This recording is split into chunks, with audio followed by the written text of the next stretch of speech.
तो भगवत प्राप्ति कराने में समर्थ हो जाता है, परम शांति परम सुख प्रदान करने में। तो कर्म कहते हैं जो अभी हम कर रहे हैं। कर्म दो प्रकार के होते हैं, एक विधि एक निषेध। निषेध माने जिनको नहीं करना चाहिए, और एक जो करना चाहिए, जो पाप कर्म होते हैं, जो पुण्य कर्म होते हैं। और जो भाग्य होता है इन दो पीछे जन्मों में जो हमने किए, उससे भाग्य का निर्माण होता है इस जन्म का। अब वो उसको भोगना पड़ेगा इस शरीर में। इस शरीर का ये आपको 18 वर्ष में, 20 वर्ष में, 25वें में, 23 में, वो सब लिखा हुआ है। वो समय से आता रहेगा और आपको सुख और दुख देगा। जैसे कोई दुख नहीं चाहता, पर आता है ना दुख, क्योंकि पहले से हमारी कमाई है। और हम अगर सुख भी ना चाहे तो जबरदस्ती ऐसे ही आएगा जैसे दुख आता है।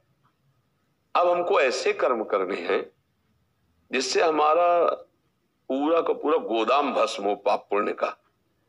और जो प्रारब्ध भोग है इसके लिए मुझे क्षमता मिले कि मैं सह जाऊं, और जो आगे के कर्म हैं वो ऐसे निर्विकार हो कि मुझे बांध न पावे, दुख न दे पावे। उसी के लिए अध्यात्म है, उसी के लिए भगवत चर्चा होती है। अगर हम प्रत्येक कर्म धर्म शास्त्र युक्त करें और भगवान को अर्पित कर दें और नाम जप करते रहें, सब ठीक हो जाएगा।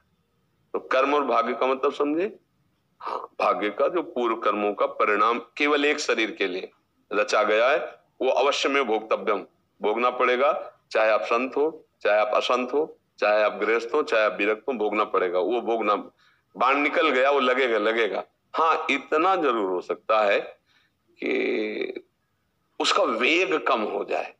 बचाव पक्ष भी कि आपके कान को छू के निकल गया, गला नहीं कटा, ऐसा हो सकता है। भजन का प्रताप ऐसा कर सकता है, पर वो छुएगा। अगर वो ऐसा नहीं हो सकता कि आपको भोगना ना पड़े। नहीं तो देखो बड़े बड़े संत महात्मा जो भजन के महाधनी रहे, उनको भी कैंसर ये सब बड़े बड़े रोग हुए। इसलिए प्रारब्ध भोग जो होता है, प्रारब्ध वो इसी को